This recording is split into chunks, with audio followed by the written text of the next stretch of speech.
Hey everyone, Chad and I are back here to do another video about the Bell's Oberon beer that we made about a month and a half ago. We're going to taste it today and go over the recipe, so stick around.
Hello everyone and welcome back. And we're back. It's been, what, a month and a half since we brewed this batch of beer or so, you think? Yep.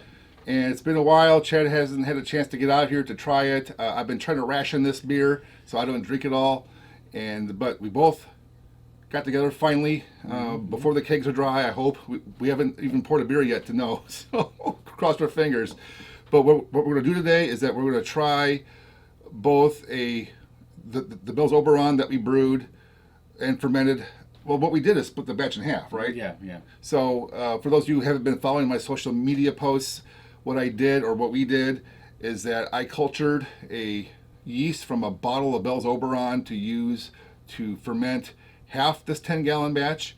And then I had a package of US-05 Safale yeast that we put in the other 5-gallon carboy, and we fermented basically two 5-gallon batches of beer based upon the Bell's clone that we got through the Brew Your Own Magazine back in November, I think it was, right? I mean, we did a number of clones already. We did we did the Hop Slam last. Before that, we did the Two Hearted. Yep. Right. Very tasty. And next on the menu was the Oberon, because it's late spring, just in time for some good old summer wheat beer action.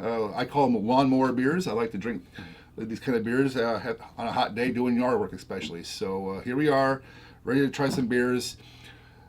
Of course, we have a complication. We can't really do this triad test that we've done in the past, right? Because what we have here are 3 different beer samples, not just 2. We have, again, the clone with the house yeast cultured from a Bell's Oberon bottle. We have the batch or the beer from the US-05 yeast, and we have 1 bottle left of the actual real deal Oberon. Yeah. So I think what we're going to do maybe is just pour up 3 samples. And since I've been drinking this beer already, I'm going to be able to identify, I think, right away.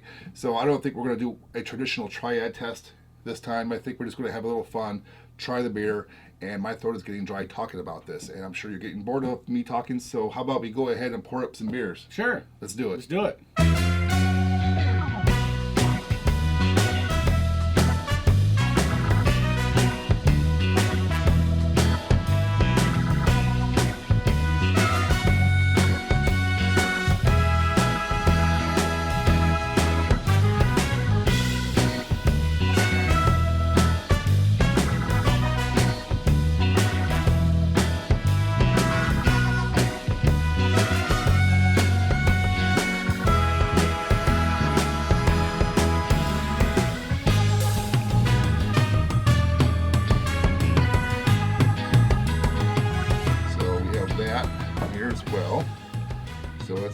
beer. So as you can see, we're not doing blind taste tests, folks. Just not feeling it today. A little bit too complicated with the three different types of beers. Let's go ahead and just try them. I know what they are. I already know what I prefer, and I think I voiced that opinion on social media. So that cat's out of the bag. So let's let Chad see first. I guess it's really about what I think of it. I guess. Yeah. So what we have here on the short stack is the US-05 dry yeast, house yeast, and bottled yeast. So start with it. If you want to start with a baseline sample, go ahead with the baseline sample. Okay. Okay. Actually, not all that happy with that sample. No, I'm not either. I mean, of course, I love Bell's Oberon. Don't get me wrong, but I think I've had that bottle in the fridge a couple weeks longer than it should have been. Well, it took me 3 weeks to get here to do the video, I think. Yeah. So anyway, not quite good, as good as I thought it would be. Now that is the house yeast, which technically should be the same as the original. Yeah, so this should be the same as this, in theory, because of the yeast. And I use the word should because it don't. It doesn't taste the same. And now the small one is the US-05 dry yeast I use. It's not bad, actually. Yeah, it's good. All three are refreshing beers.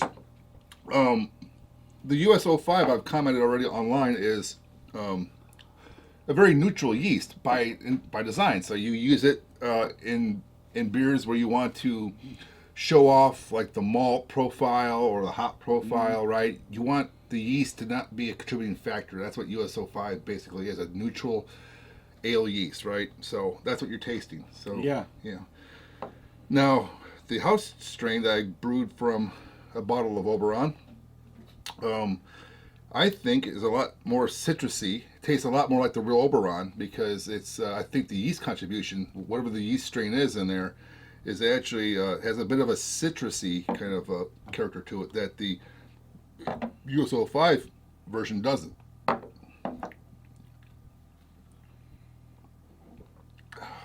And I find myself preferring it over the other two.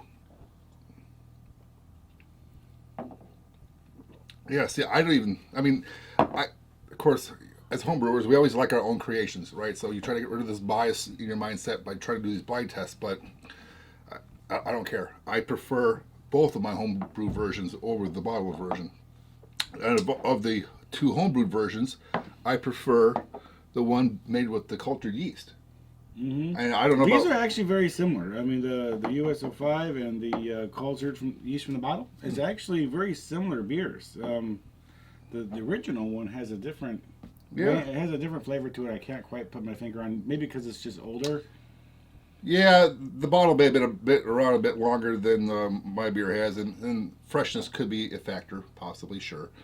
Now, what I thought was interesting, prior to this, and actually, not even prior to this, but the past year and a half or so, I've been doing a lot more yeast experiments, I guess, right? Splitting a 10-gallon batch in half. I've done it before with an Azaka ale, I think it was, right? Yeah, we did that. We did that one. We did another beer. I don't remember what it was in this one. And always amazed at the different taste profiles that come out of these different yeast strains. But I thought, no, for this case, I wasn't even going to do a cultured sample because I'm not late. Like I said, I'm kind of lazy. I didn't want to do it. It's like, well, I got to make a yeast starter. I got to get, I got to culture. I got to heat and sanitize some malt powder in a flask and all this work, and then build it up again. Put it on a stir plate for a few days. Build it up again. And I thought, well, why? What's the difference? Is it that much of a difference? Is it worth it? And after this past couple of weeks of drinking this beer and after reaffirming with these samples here, I believe, yes. Yes. I think it's worth it. Yes.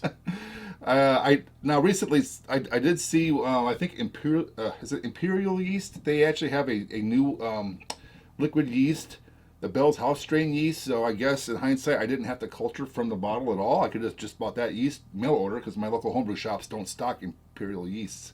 Right, but it's an option for you. But if you want my opinion, I think having the house strain, if you're trying to reproduce an Oberon, and even if it's not an Oberon you're going for, but a nice refreshing summer wheat beer, I would definitely, wrong one, this one. I would say using the house strain is definitely worth trying. Yeah, absolutely. If I remember correctly, I remember when we were brewing this beer and you had made that yeast starter, you were just hoping there was enough yeast to get it going. So you didn't. We kind of ran out of time. Yeah. For the brew days. So I mean, if you had had the yeast go a little longer and had more of it, do you think it would have changed the flavor at all? I don't know, but I was happy it turned out this way because that was a fear of mine. I had about less than 7 days, I think maybe 6 days from start to finish before brew day to whip this up. So I went out and bought a 6-pack or 12-pack of Oberon, grabbed 2 or 3 of the bottles. I think it was just 2 bottles. Poured off all the yeast. I'll show some overlays here, but or I could do a follow-up video. If you guys want to know how I did it step by step, let me know in the comments down below, and maybe I'll throw it together because I recorded this all. I just don't know if I'm going to put it all in this video at the moment. Yeah. But it took a couple days to culture those couple bottles worth on a stir plate. I grew it in some malt extract, and I scaled it up by another factor. I don't know if it's tenfold or whatever. And I grew up to like I think a 2-liter starter maybe, and got it done just in time for brew day. In fact, it probably could have gone another day, honestly, before I brewed with it. I guess that's what I was asking you. Yeah. It I remember having a conversation. People like to know these sort of things. Yeah, and definitely worthwhile. I didn't think it would be, but I mean, now your point about the US-05 being a good beer on its own, it certainly is. Don't get me wrong. Yeah, it's a good grain bill. It's a good recipe. It's just the yeast is different. It's very neutrally. See, now I'm making up words. No, oh my goodness. I'm turning into Chad. Just this one seems a little bit more beery to me. Now, hold on a minute. I like making up words. So more banana-y than last time you made it, Larry. Yeah, Beery. I'm just kidding. This is beery. No, I'm just It's kidding. beery. Banana E was the one you used last year in that one other video. But anyway, Yeah, this here's got a funny taste to it. I mean, it's different. These two are actually really fresh and clean, good beers. Yep. So You can definitely taste the yeast though in this one, the bottled cultured yeast. yeah, I would definitely recommend going this route if you were to try to clone an Oberon, or buy that imperial yeast that's out. That's another quick way to do it. But I figured, if you already have access to Oberon and you have some dry malt powder and you know how to make yeast starters, it's, in hindsight, it wasn't that big of a deal. I just I've been kind of spoiled the past couple of years where I've been using more and more dry yeast and just dump them in the fermenter on brew day, not have to worry about it like days in advance and try to plan backwards basically. Yeah. Well, all right. How about so? Do you have a favorite? We can pour up a big mug for you. I do favorites. Wow, I'm with you. I'm going to have to go with the cultured yeast one as a favorite, but again, I could drink either one of these and I'd be more than happy because they're both very good. Now, for those who want to know the recipe, again, I have my brewing spreadsheet. I'll post that in the video description down below. I'll convert it to a PDF file for those who don't like to use Excel or any kind of spreadsheet program. And I'll let you know what it is. But basically, I copied this right out of the BYO Magazine, and I had some issues with the recipe design because this is the problem with doing clones, right? You're trying to make an exact clone. You want to buy the exact ingredients. So I go to the homebrew store, and for example, I was supposed to buy these Hersbrucker hops with alpha acids at 3.5%, but I went there and all of them were like 1.7% alpha hops. So that means I had to use twice as many Hersbrucker hops to get the same bitterness, which means I had twice as many hops. Twice as many hops causes problems with that hop spider sack that I got. I haven't shown this to you guys yet, but I have this new device called the Hangover from a company called the Xchillerator. They already gave me or sent me the counterflow work chiller I did that video on, but they also sent me this thing called the Hangover that hangs over the side and attaches with this hop spider. So we gave that gadget a try on that brew, and we overwhelmed the sack. I mean, there's so much hops in this thing from having to double the hops just to get the bitterness. Right. That we ended up losing about a gallon or more worth of the final beer too from the hop absorption. So Well, I think we kind of broke it too, didn't we? yeah, we kind of broke the device. It was too heavy for it. But it's okay. It's not permanently damaged. I just have to get new clips to hook the Net back on. the net back on. Yeah. Anyway, so I'll put that down there for you folks. But in the meantime, Chad, I think there's something missing. We have what is labeled as a summer wheat beer, and it's late spring. It's warm outside, and we're in this dark basement. So I think in order to enjoy this beer fully, I think we need to pour out a couple big mugs, go outside, and sit on the patio. What do you think? In the sun, yeah. In the sun, let's do it. Your option, sir. I might join you with that one since you saved it. Oh, look at that, folks. I have a gadget from the company called Play-Doh that every time I pour beer, it tells me how much beer was dispensed and notifications. So I just pour myself up some beer, and it says, "Cheers, Larry. You got 9 point something ounces poured from the keg." So it's a prototype gadget I've been working on with this company called Play-Doh. Oh, and there's mine. And there's Chad's right there showing up on camera there. Yeah. So anyway, I'll talk more about that in a future video once all the bugs and kinks are worked out. But other than that, cheers. I'll tell you what, if you're ever at work and that thing dings, someone's drinking your beer at home. That's right, kids. All right, outside.